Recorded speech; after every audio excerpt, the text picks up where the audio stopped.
Assalamualaikum warahmatullahi wabarakatuh. Pemirsa, di antara sahabat Rasulullah Shallallahu Alaihi Wasallam, hanya satu orang saja yang mendapat julukan Maula Rasul. Dia adalah Sauban, seorang budak perang yang dulu mengabdi kepada seorang tuan yang terbunuh saat memerangi Nabi.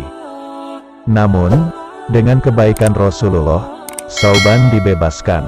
Sauban kini menjadi seorang yang bebas merdeka. Meskipun demikian, Sauban justru mengikat hatinya pada Rasulullah. Ia jatuh cinta pada keindahan akhlak Rasulullah Shallallahu Alaihi Wasallam. Seluruh hidupnya dihikmatkan untuk Nabi. Kecintaannya yang mendalam ini membuat dirinya tidak sanggup berpisah dari sang Nabi. Kecintaannya inilah yang membuat namanya ditulis dalam beberapa riwayat kitab-kitab hadis. Diceritakan suatu saat, ia datang menghadap Rasulullah dalam kondisi yang amat memprihatinkan.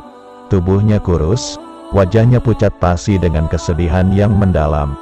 Melihat hal ini, Rasulullah bertanya kepadanya dengan lembut, "Apakah yang membuatmu begitu sengsara, wahai Sauban?" Sauban menjawab, "Aku sehat ya Rasulullah, tak satu pun penyakit jasmaniku keluhkan. Tapi rindu di dada ini tak tertahankan. Bila aku memandang wajahmu, aku beroleh kebahagiaan. Tapi bila aku dijauhkan darimu, aku dihinggapi kesepian. Aku mencintaimu ya Rasulullah, lebih dari cintaku pada keluarga yang kutinggalkan. Meskipun berada di tengah mereka, engkau selalu tampak di pelupuk mata. Kadang-kadang berkecamuk rindu yang begitu menyiksa. Tapi bila aku menjumpaimu, tenang hati ini senantiasa." Sauban tidak mampu melanjutkan kata-katanya. Ia terlihat menahan tangisannya. Tapi itu tak berlangsung lama. Tiba-tiba meledak ia dalam tangisan, dan berderai air matanya. Rasulullah menenangkannya. "Hai Sauban, mengapa engkau menangis sekarang ini? Bukankah kini, engkau sedang bersamaku?" Sauban menjawab lirih, "Ya Rasulullah, terbayang olehku sekarang ini, perpisahanku denganmu. Bila datang kematianku, dan manakala maut menjemputmu, terbayang olehku perpisahan denganmu. Bila di dunia ini saja aku sudah menderita, bagaimana bila kelak dipisahkan nanti?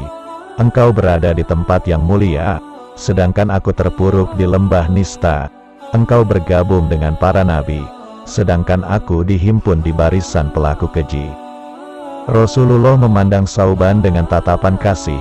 Beliau mendengar rintihan jiwa sahabat yang mencintainya. Tapi Rasulullah tak berucap sepatah kata. Perihal ihwal hamba di akhirat adalah perkara yang hanya Tuhan yang mengetahuinya. Kedua manusia ini larut dalam rindu tanpa kata. Lalu turunlah firman Allah yang menenteramkan hati ini. "Dan barang siapa yang mentaati Allah dan Rasul-Nya, mereka itu akan bersama-sama dengan orang-orang yang dianugerahi nikmat oleh Allah, yaitu para nabi, para sidikin, orang-orang yang mati syahid, dan orang-orang saleh, dan mereka itulah teman yang sebaik-baiknya. Yang demikian itu adalah karunia dari Allah, dan Allah cukup mengetahui." Al-Quran Surat An-Nisa, ayat 69-70. Pemirsa, turunnya ayat di atas disebut sebagai firman Allah yang turun berkenaan dengan Sauban.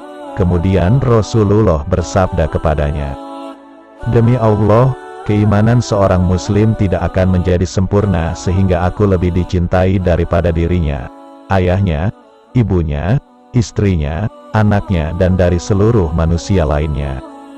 Diriwayatkan bahwa di saat Rasulullah Shallallahu Alaihi Wasallam menghembuskan nafasnya yang terakhir, Sauban sedang berada bersama seseorang yang juga sangat cinta kepada Rasulullah di sebuah kebun. Ketika berita duka itu sampai ke telinga Sauban, ia tidak mampu membendung rasa dukanya. Sedemikian berat kesedihannya sehingga dengan penuh keseriusan ia menyampaikan harapan dalam doanya kepada Allah Subhanahu wa Ta'ala. "Wahai Tuhan pemilik semua sifat maha sempurna, butakanlah mataku ini agar aku tidak menyaksikan apapun setelah kepergian nabiku, hingga saat aku berjumpa denganmu." Karena ketulusannya, Allah Subhanahu wa Ta'ala mengabulkan doa itu. Mata Sauban langsung menjadi buta sebelum ia beranjak dari tempatnya. Pemirsa, Kisah di atas mengisyaratkan akan pahala bagi orang yang memiliki kekaguman dan kecintaan akan sosok Nabi Muhammad Shallallahu Alaihi Wasallam. Bahkan, kerinduannya untuk bertemu dengan sang pujaan, mengalahkan segalanya hingga kesehatannya menurun drastis. Semoga dengan kisah hikmah ini, akan semakin bertambah kecintaan kita kepada Rasulullah Muhammad Shallallahu Alaihi Wasallam. Allahumma sholli wa sallim ala Sayyidina Muhammad wa ala ali Sayyidina Muhammad. Wallahu a'lam. Wassalamualaikum warahmatullahi wabarakatuh.